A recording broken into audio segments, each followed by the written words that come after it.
terapinya faringitis akut?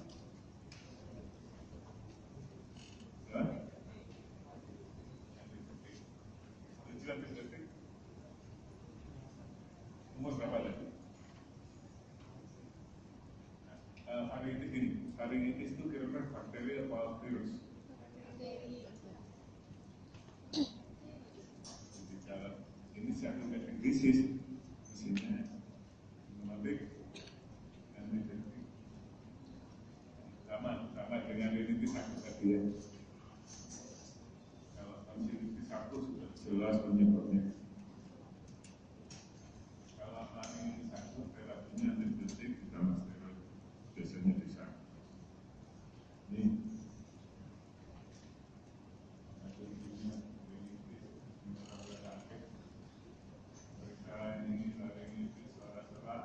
kalau jadi ini keluar, ini di pemeriksaannya begini. Kalau laringitis diperiksa, laringitisnya rutin.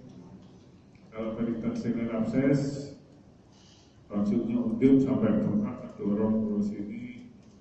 Tonsillitis dari tadi bisa dimembran ada kuning.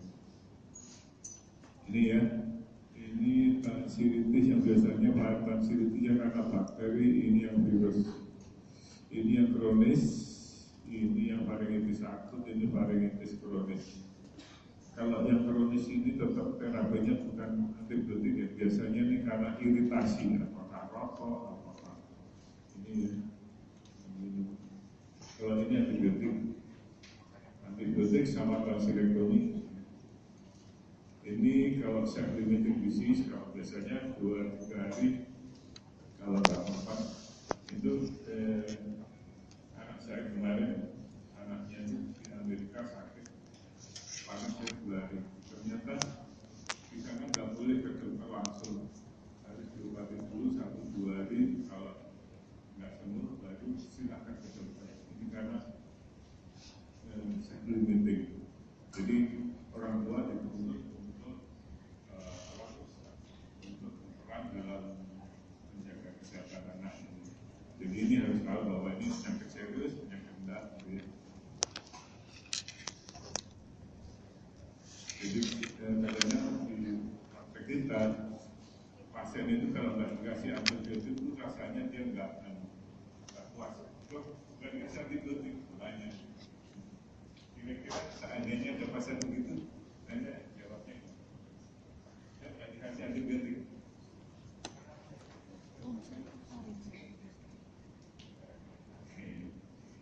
Ini agak sulit. Jadi kalau di motor pakai dia sewakan, kalau dia diturutin ya, kadang-kadang dia nanti terbiasa dengan. Jadi sebaiknya kira-kira pengalaman saya, biasanya yang baik itu kalau 2 hari nggak sembuh baru minum antibiotik gitu. Ini rata-rata nanti Anda punya pengalaman pribadi. Ini lagi-lagi dokter awal dengan keluhan tidak bisa membuka mulut sejak 1 minggu, dari telan telinga kiri ya, panas badan benar tampak tonsil kiri, udip, hiperemi, fibula terdorong ke kanan. Ini badan kiri kedua. Diagnosanya yang besar tadi slide lagi.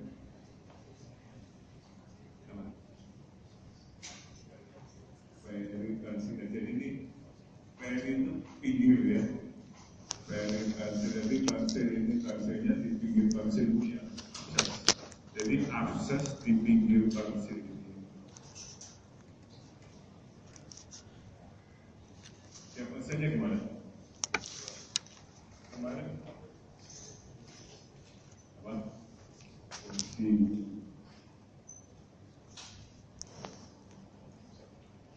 terapinya.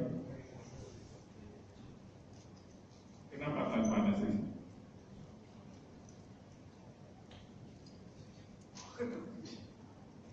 Kenapa tanpa anestesi? Jadi ini apa yang saya alami ya. Tanpa anestesi itu ada 2 keuntungan. Pertama, dia itu sudah kesakitan, kalau belum di anestesi itu sudah sakit. Jadi kita tusuk itu nggak menambah sakit. Kemudian kalau di anestesi itu nanti tenggorokannya ini tebal ke lambung. Biasanya kita pakai anestesi lokal. Yang dikeluarkan utama ini masih paru-paru, aspirasi. Jadi dia karena ininya nggak terasa. Kalau dia terasa kali gini, nggak jadi ini tanpa anestesi supaya tidak terjadi aspirasi.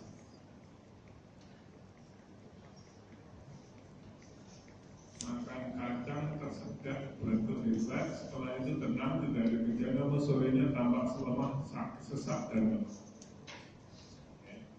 Kira-kira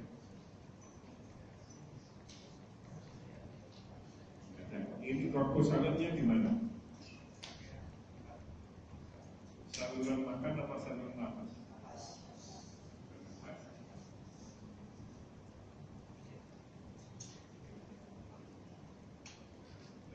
Aspirasi ini.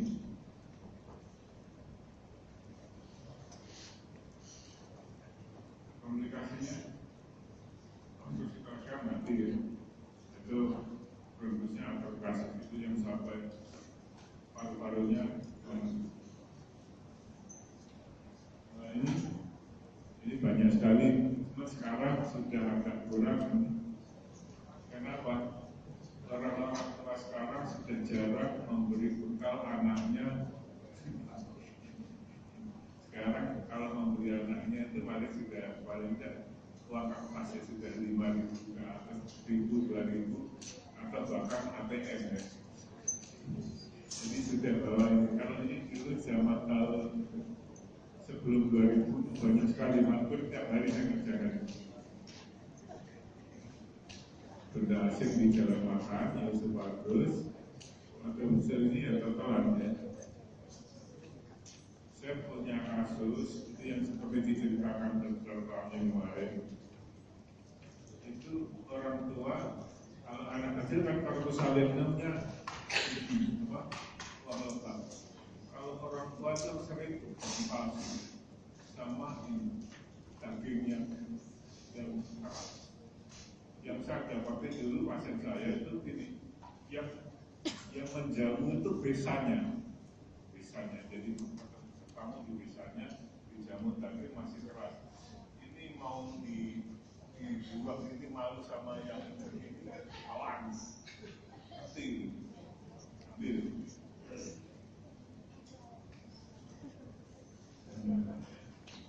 Nah, kalau palsu itu yang sulit itu biasanya ambil ini kawatnya itu supaya dia enggak narik. Jadi biasanya harus hati-hati itu. Yang diambil biasanya ditarik adalah kawat. Kalau gigi palsunya licin, kalau kawatnya itu pakai.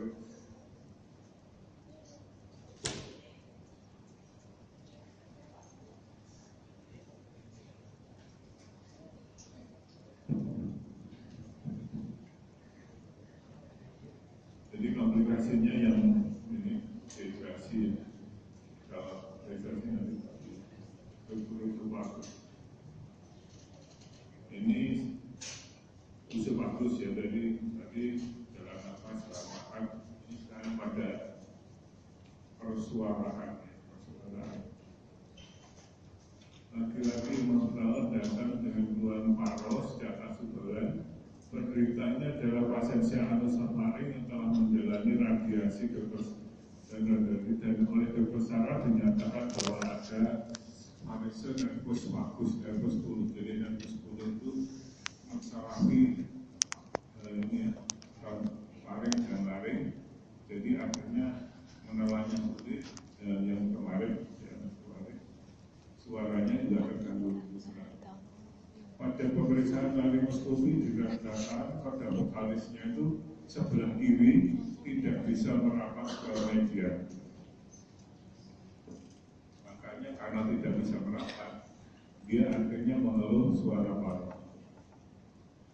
Pertanyaannya sekarang ini gambarnya yang sebelah kiri tidak bisa merapat. Ini kalau Anda jabarkan pada vokalis ini apa? Bagaimana? Keadaannya bagaimana? Paralisa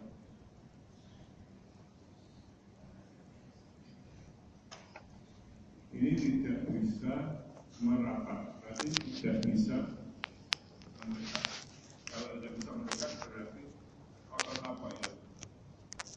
Abduksi apa abduksi?